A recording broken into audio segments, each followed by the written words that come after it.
Hey, I'm Catherine Greenberg, and I'm so grateful to be here. Thanks for sharing this journey with me. We're going to talk a little bit about emotion regulation today, specifically 2 tips from Dialectical Behavior Therapy, which was created by Marsha Linehan, who might be my spirit animal, I'm not sure.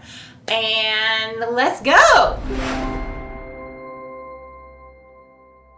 So the first thing we're going to talk about are the 3 mind states. Here they are.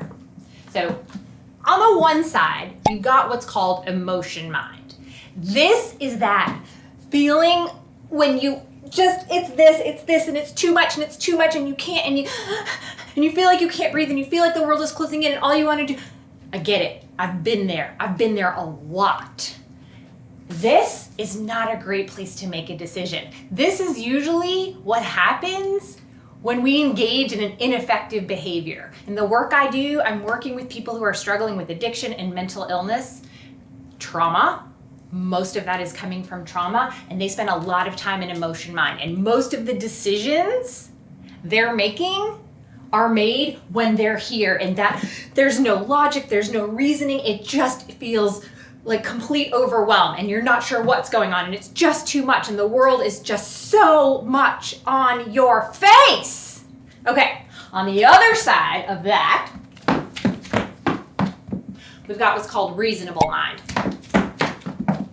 Your reasonable mind is sort of the antithesis of your emotion mind. This is a great place to read instructions, plan a city. If you're an attorney, this is the state of mind you're going to use when you present your argument to court. There's really no emotion involved. It's not a great place to live, but it's necessary. Most humans will tend to lean to one side or the other. I definitely am going to have a little more love for this side, and some people are going to lean more towards the reasonable mind. Here's our goal, is to live in my pretty little owl. This is called your wise mind. This is the marriage between emotion and reasonable. You might call it your gut, your messenger, your guardian angel. It's that middle ground, the gray area. It's that feeling when you know it's right. Everybody has a wise mind. What happens in life, it gets covered up by muck and crap and dirt, and we sort of wade through life and we don't listen to it. My job is to help you clear away the muck to find your wise mind.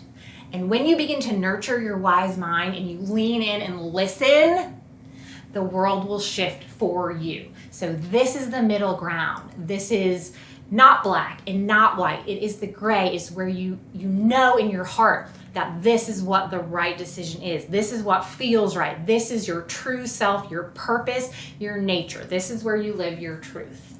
So part of understanding this will help you learn how to manage your emotions. So when you are in a state of overwhelm, the idea is to figure that out before you get there. So the next skill I'm going to teach you is going to be a great skill to practice when you don't need it, so that when you do, it will be right there. I use it all the time. It has changed my life. But it takes practice. I mean, you don't build a muscle in a day. You build it up every single day, piece by piece by piece. And if you try to break something off when it's too big, it's overwhelming. So here it is. It's called the S.T.O.P skill.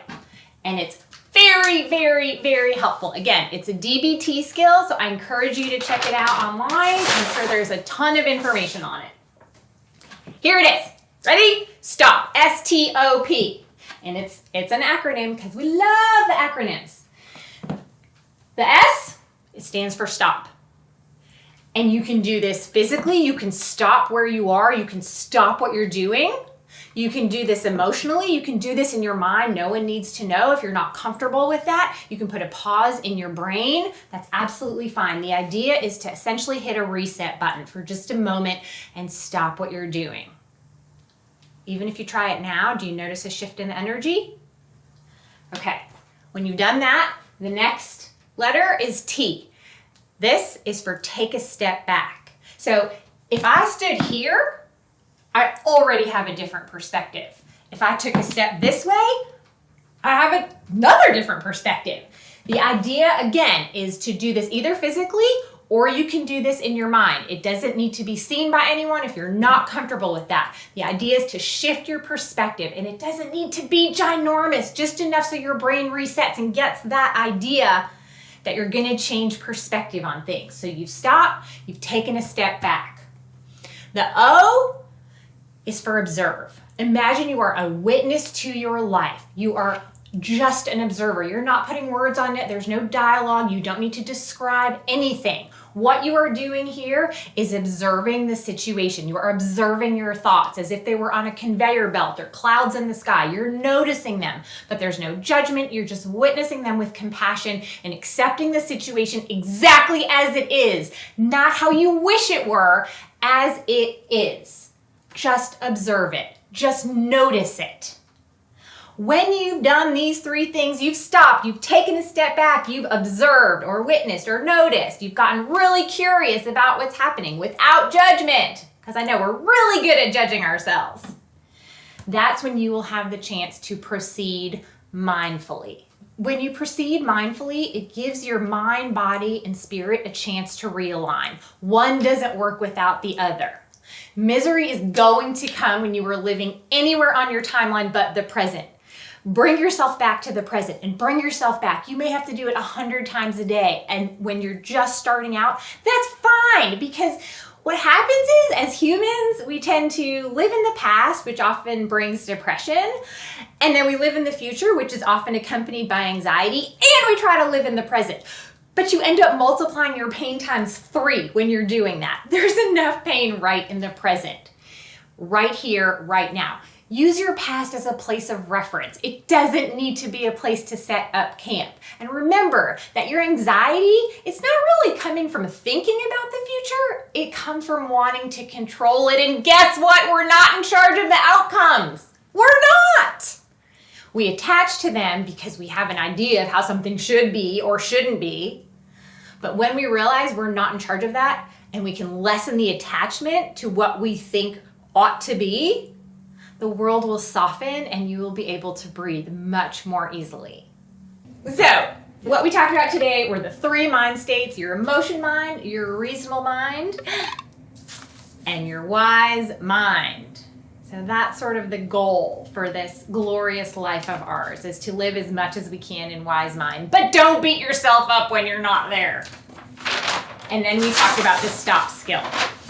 Stop, take a step back, observe, proceed mindfully. Please practice these skills when you don't need them. And so when you do, they will be available to you as if they were a habit. Thank you so much for watching. So grateful for you. Really, really excited for what's to come. Lots of good stuff in the cognitive hopper. As I said before, I'm Catherine Greenberg. I'm a certified life coach. I specialize in mindfulness, addiction, and trauma.